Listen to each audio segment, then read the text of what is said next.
The huge revamp of Gilneas has kinda just slapped us in the face out of nowhere, as it is already coming out in January, so just a bit over a month, and at the moment the whole community is kind of in an uproar, as it is not exactly what we had expected after all these years. The Scarlet Crusade is back in Gilneas, looks like the Horde is actually helping the Alliance, and while Blizzard has encrypted the actual questline until release, we have not only datamined new models, but also all the chapters of retaking Gilneas, so not only do we know how it starts, we sort of know what happens, how it ends, and what will happen to Gilneas in the end. While this change will be big and the main focus of 10.2.5, it does seem like it also has some hints for WoW Midnight and a setup for the big visual revamp we could expect in 12.0. So what is going on, what do we know, and what is new Gilneas going to look like? If you're into programming, or if you want to get into programming, but you're facing the biggest problem out there, you're bored to learn, you procrastinate, boot.dev is literally the best way to get into it. The entire concept is designed as an interactive RPG game, so you've got XP, levels, achievements, you got a leaderboard, all while at the same time learning quality back-end development. Even if you're not into programming, you can start to get into it because back-end developers have excellent learning potential, you can work from home, and you will also be able to learn web development from start to finish in Python and Go programming languages in an excellent way. Now, the coolest thing is they also have an active Discord community, so you can always ask for help if you get stuck with all sorts of various coding challenges. So click my link in the description and check out what boot.dev has to offer, because they do have a lot to offer, and use my code Doronsmovies to get 25% off your order. So that is 25% off your first month or your first year, depending on your order. Start gaming and programming at the same time.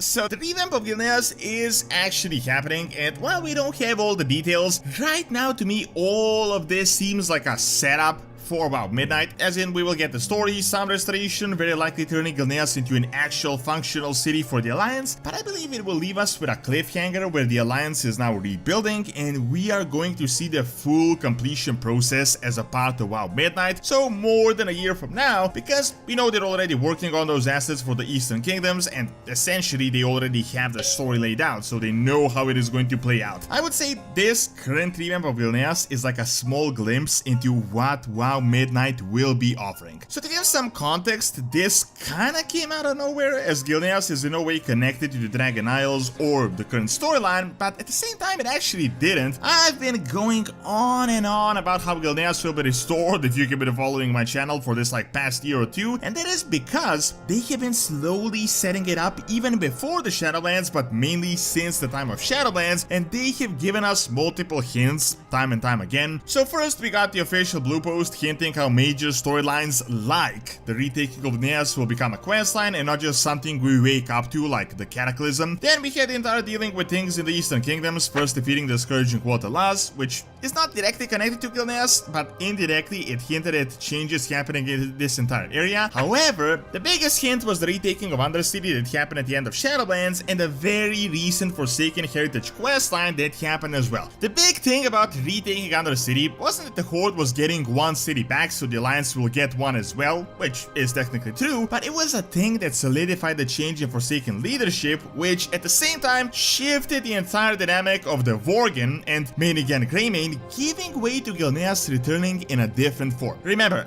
Gan hated the Forsaken, and when I say hated, I mean hated, but even more than the Forsaken, he hated Sylvanas. Now, this was not because he was a crazy guy, he hated the undead, but it was 100% legitimate. I mean, they literally sneaked attacked him with plague, destroyed his entire kingdom, turned his people into refugees for like a decade, and Sylvanas killed his son personally. Since then, there was a whole lot of potential that Gan, once he rebuilds, is going to come together with the Alliance and is going to lead a massive invasion once they have built up, and that he's going to retake his kingdom and that the Alliance will get a foothold into Gilneas. So all of us thought at the time that we were in for potentially one of the largest faction conflicts ever, together with the invasion of Lordaeron on. That was quite a realistic scenario for a few years, but now, post Shadowlands, it is finally happening, but with like a 180-degree turn. It looks like not only is the Alliance not invading and fighting the Horde, but it seems like the Horde is actually assisting the Alliance in retaking this kingdom, and not just the Horde, but Forsaken in general, which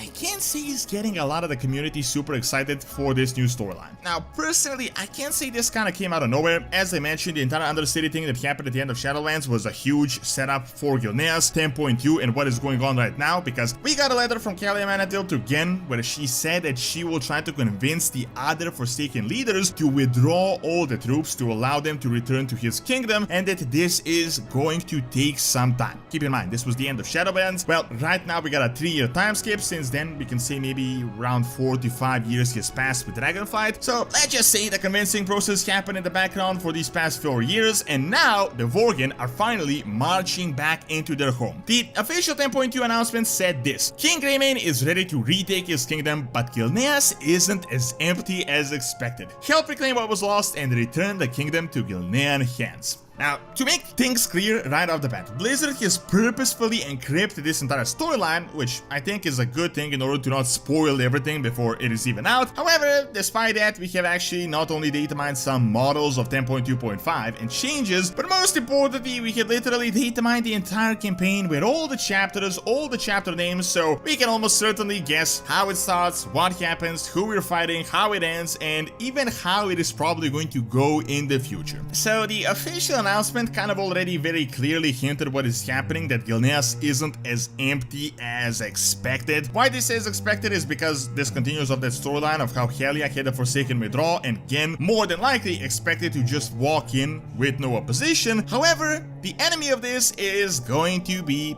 well, you guessed it, the Scarlet Crusade. Now, don't get me wrong, this info is like a day old by the making of this video, so it is possible that something else could also be happening, but based on the chapters we have, it seems like the main antagonist is going to be the Scarlet Crusade, and we will be fighting them together with the Horde and the Alliance in order for the Vorgen to return. Not 100% confirmed, but the evidence is really strong. If you can follow the forums, the community isn't exactly happy about this, and I can 100% see why, because Blizzard is really just doubling down on this whole factions are really cool now. I mean, I get the entire point from the lore, it makes sense, but much like the Night Elves, I feel like despite being on good terms now, like the Alliance is the one getting the short end of the stick here. I mean, they literally drove them out of their homes, killed their prince, they have been living for like a decade plus as refugees like all across Azeroth, and now they're not even going to get any sort of revenge. It's like the Forsaken are like, yeah, we can let you back in, like they're just going to give them mercy. Furthermore, I feel like Blizzard is also doing the Scarlet Crusade like really dirty here as well. As like he previously speculated, there was a good possibility that the Scarlet Crusade could possibly repent, maybe splinter, we could get some good guys from the Scarlet Crusade, maybe some parts rejoin the Alliance, maybe they do something with the Light that is going to invade eventually. They could have done something with the Light invasion that is going to come, something with Terralian. I mean, there were so many possibilities. However, with the recent Forsaken heritage, it seems like they just decided to turn them into full monsters, like these evil tunnel vision people, completely just one-dimensional characters that only want to destroy and that don't have any other goals other than to destroy. I also find it kind of odd that after all the destruction, not only were the Scarlets able to make a full-on invasion on the Forsaken, who are pretty powerful, but also to take over the entirety of Gilneas that just kind of caught everyone by surprise, like no one saw them marching all the way south. But rant aside, let us actually look at the chapters we have discovered from the PTR and what is actually going on so you can make your own conclusions. So we start off this questline by speaking to either Gen in Stormwind or Kalia in Silverpine to begin, and the first chapter is called To Gilneas. So obviously the Alliance is coming from Stormwind to retake Gilneas, Forsaken right from next door, but this heavily implies they're working together on this, and it's not like just a Horde player disguises himself to monitor like what is going on, but it looks like they're just full-on joining forces like an allied invasion of Gilneas. The second chapter is called A Crusade of Red, which seems super straightforward. The third chapter is called Aderic's Retort. This refers to more than certainly Aderic's Repose, which is Gilneas' graveyard where Liam Greymane, the son of Gen, is buried. I'm guessing that Gen is visiting his grave, showing him that he has returned after all this time to get their home back, so this is like a callback to the past. Then after this we got a whole bunch of ambiguous chapters: Knee-High, Scarlet, Blood, Smoke Powers and Mirrors, Hounds of War, which all definitely signals us fighting the Scarlet Crusade. Then the next one is 100% obvious what is happening. It's called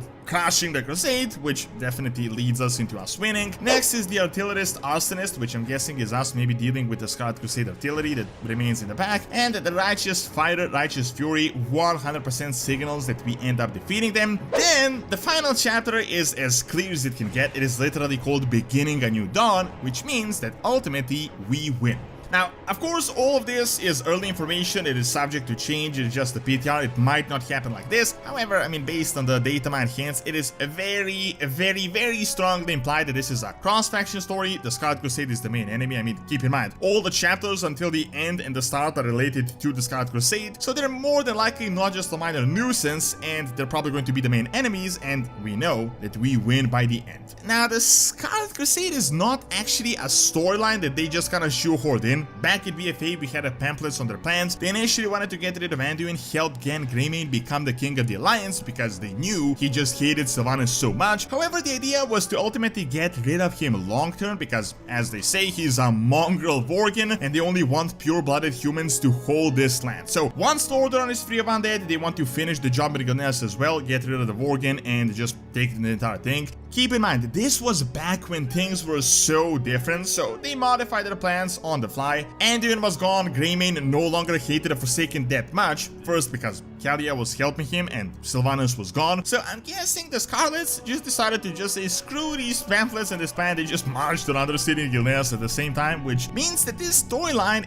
is technically consistent. Now, of course, don't get me wrong, I'm not hating the storyline. I actually think it is great that Blizzard did this and that after so much time we are getting Gilneas back. However, I do feel like they could have executed this better. I mean, I feel like the Scarlets are just there for the sake of it because they had like no one else to use and they couldn't do the whole faction like war faction storyline. However, personally, I would have wanted us to maybe fight rebellious Forsaken that didn't want to leave Gilneas or to make this a bit more interesting. Now, what is super interesting though is that many people expected this to happen as a part of like 12.1 or like a patch in about midnight because we know the entire expansion is going to be based in northern eastern kingdoms. However, I'm almost certain that this will still be happening, but it won't be like a major storyline. Honestly, I see it going like this. Like we get this storyline in 10.2.5, the Gilneans are now back, Gilneas turns into Alliance City, and in Dragonflight we might get some slight revamps, maybe some buildings rebuilt, some changes to Gilneas. However, all of this seems like a setup, like a huge setup for WoW Midnight, as the Horde are getting the entirety of Silvermoon and Quotalas, which will be enlarged. It seems like Gilneas is going to be the Alliance hub in this expansion. So this thing is going to leave us with the Alliance rebuilding, and then the whole like new Gilneas is probably just going to be given to us in WoW Midnight. Of course, too early to say, but I do feel like we should have gotten an entire major patch that was about retaking Gilneas. Like instead of the Scarlets being used as scapegoats, the Void could have invaded here. We could retake it in some sort of a big raid, some massive storyline. They could turn Gilneas into like a Void base. The current storyline seems like not exactly the long-awaited Gilneas revamp we had expected. However, I gotta be honest, it does have two good sides. One good side is that it gives Blizzard a great justification to rebuild, so not just spawning in a new city overnight with new models, but actually it happening, like we can see how it is rebuilding slowly. Even more importantly, it gives us yet another precedent on unrelated heritage type style questlines happening for other races. This could mean we might not only be in for a similar treatment happening to Gnomeregan in the future, but potentially also the Goblins, who should also be in for a new fully developed capital as well.